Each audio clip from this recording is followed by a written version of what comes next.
Hello every one, എല്ലാവർക്കും നമസ്കാരം. അപ്പോൾ ഇന്ന് നമ്മുടെ ENT ടോക്സിൻ്റെ ഓണം എപ്പിസോഡാണ് നമ്മൾ പ്ലാൻ ചെയ്തേക്കണത്. ആൻഡ് യൂഷ്വലി നമ്മുടെ വിവേക് സചീന്ദ്രൻ ഡോക്ടറുടെ ഒരു ഇൻ്റലക്ച്വൽ സൈഡ് മാത്രമേ നമ്മൾ ഇതുവരെ കണ്ടിട്ടുള്ളൂ. അപ്പോൾ ഇന്ന് ഡോക്ടറുടെ ഒരു ചിൽ സൈഡ് എക്സ്പ്ലോർ ചെയ്യാൻ വേണ്ടിയിട്ട് ഞാനും എൻ്റെ ഫ്രണ്ട്സും ഒരുമിച്ചാണ് വന്നിരിക്കുന്നത്. So we hope we really get to expose his doctor bro side with this episode. അപ്പോൾ ബ്രോ, ഡോക്ടർ ഹാപ്പി ഓണം. ആദ്യം തന്നെ ഹാപ്പി ഓണം. എല്ലാവർക്കും ഹാപ്പി ഓണം. ഹാപ്പി ഓണം. ഞാൻ ശ്രീലക്ഷ്മി, യഷ്മ, ഷാനു. ഡോക്ടർക്ക് ഏറ്റവും മെമ്മറബിൾ ആയിട്ടുള്ള ഒരു Onam after you got into just medical field as a student or medical practitioner, ഏറ്റവും കോറായിട്ടുള്ള ഒരു മെമ്മറി എന്താണ്? ഓണം സത്യം പറയുകയാണെങ്കിൽ ഏറ്റവും മെമ്മറബിൾ ആയിട്ടുള്ള ഓണം നമ്മുടെ ചെറുപ്പകാലത്തുള്ള ഓണം തന്നെ ആയിരുന്നു. ഇപ്പം കാലം മാറി. ഇപ്പം ഓണം എന്ന് പറഞ്ഞു കഴിഞ്ഞാൽ ആ ഒരു ദിവസം ഓണസദ്യ കഴിക്കുക, കുറച്ച് നേരം വീട്ടുകാരോട് ഇരിക്കുക എന്നുള്ളത് കവിഞ്ഞ്. മറ്റേ ചെറുപ്പകാലത്തെന്ന് പറഞ്ഞാൽ ഒന്നാം ഓണത്തിൻ്റെ അന്ന് രാവിലെ എഴുന്നേൽക്കുക, അന്നവിടെ മത്സരങ്ങൾ കാര്യങ്ങൾ, അപ്പോൾ കസിൻസ് എല്ലാം വരിക, അപ്പോൾ രാവിലെ അതിനങ്ങ് ഇറങ്ങുക.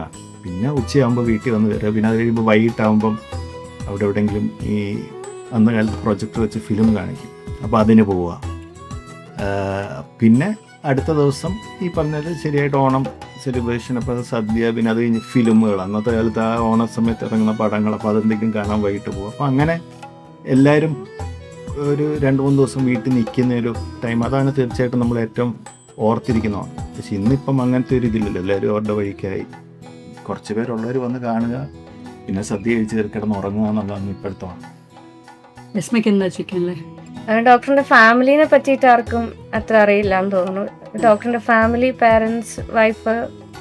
ഞങ്ങള് എൻ്റെ ഫാദർ, മദർ, ഞങ്ങൾ ബേസിക്കലി ബേസ്ഡ് ഇൻ ദുബായ് ആണ്. ഞങ്ങൾ 3 ബ്രദേഴ്സാണ്. ഞാനാണ് ഏറ്റവും മൂത്ത ആൾ. ഇളയുള്ള 2 പേര് എൻജിനീയേഴ്സാണ്. ബേസിക്കലി എൻ്റെ പേരൻസും എൻ്റെ 2 ബ്രദേഴ്സും അവരുടെ ഫാമിലി എല്ലാം ദുബായിൽ തന്നെ. ഞാൻ മാത്രമാണ് ഇപ്പം നാട്ടിലുള്ളത്. പിന്നെ എൻ്റെ വൈഫ് ആരതി, 2 പിള്ളേർ, അപ്പുണ്ണി, കല്യാണി. ഇപ്പോൾ നമ്മൾ ഓണത്തിനെ കുറിച്ച് പറഞ്ഞു. നമ്മളിപ്പോൾ എത്ര തിരക്കാണെങ്കിലും നമ്മൾ ആ സമയം നമ്മളെ വീട്ടിലുണ്ടാവും അല്ലേ?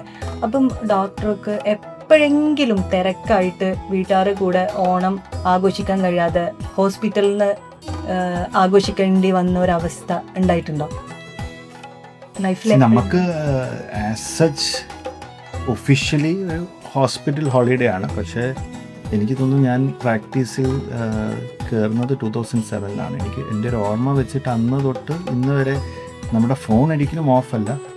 ഫോൺ എപ്പോഴും ഓണാണ്. 24/7 ഫോണിൽ നമ്മൾ അവൈലബിൾ ആണ്. അപ്പോൾ എന്തെങ്കിലും ഒരു എമർജൻസി കാര്യങ്ങൾ. പക്ഷേ നമ്മൾ പോകേണ്ട വന്നിട്ടുണ്ട്. എന്നാലും ഓണം അങ്ങനെ സ്കിപ്പാകുക അല്ല.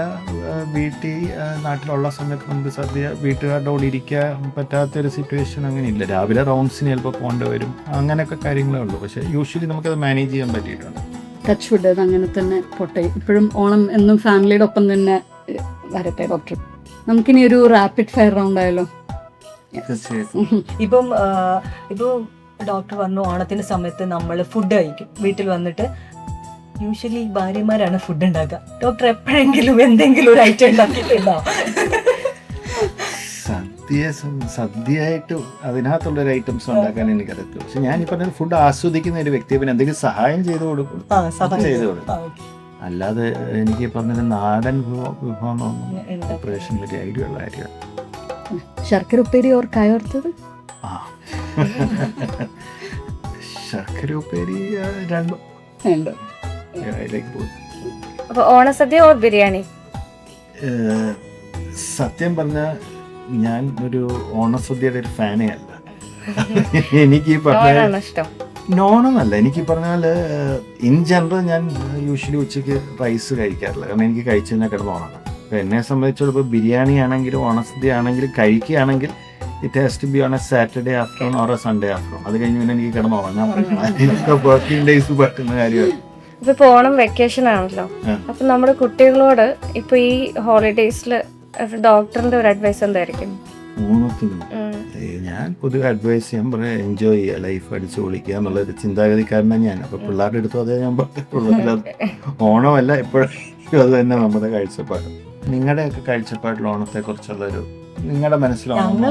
ഞങ്ങളുടെ കാലത്തൊക്കെ ഓണം നല്ലതായിരുന്നു. ഇപ്പൊ നിങ്ങളുടെ കാലത്തോന്നൊന്നും ഇപ്പൊ കാലം കഴിഞ്ഞോ? ഞങ്ങളുടെ കാലം എന്ന് ഉദ്ദേശിച്ചത് നമ്മൾ ഞങ്ങൾ ശരിയാണ്. അല്ല, ഓണം എന്ന് പറയുമ്പോ ഇപ്പൊ നിങ്ങളുടെ മനസ്സിൽ നിങ്ങളുടെ ഒരു ഓണം മനസ്സിൽ വരുമ്പോ പെട്ടെന്ന് വരുന്നൊരു പിക്ചർ എന്താണ്? പൂക്കളം, പിന്നെ എന്താ പറയാ, എല്ലാ 10 ദിവസം നമ്മൾ പൂവിടും. അതൊക്കെ ഇപ്പൊ നമ്മുടെ ഓണത്തില് മറ്റേ ഇൻസ്റ്റാഗ്രാമിൽ അങ്ങോട്ടും ഇങ്ങോട്ടും ഷെയർ ചെയ്യുന്ന സാരി അതും കൂടെ ഉണ്ട്. നല്ല ഡ്രസ് എടുക്കുന്നത് ഓണത്തിനൊക്കെയാണല്ലോ നമ്മൾ പുതിയ ഡ്രസ്സൊക്കെ ഷോപ്പിംഗ്. യസ്മയുടെ മനസ്സിൽ വരുന്നു സത്യ.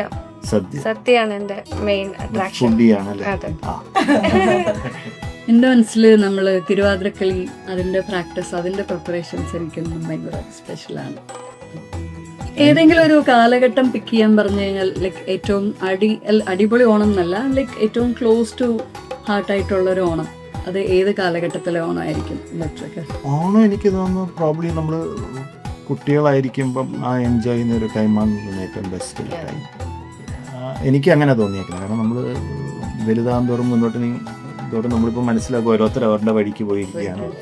അപ്പോൾ എനിക്ക് എന്നാൽ കുട്ടികളായിട്ട് നമ്മൾ എൻജോയ് ചെയ്യുന്ന അതായിരിക്കും പ്രോബ്ലി എന്നും നമ്മുടെ മെമ്മറീസിൽ നിൽക്കുന്ന ഒരു ഓണം എന്ന് പറഞ്ഞാൽ അത് തന്നെ ആയിരിക്കും.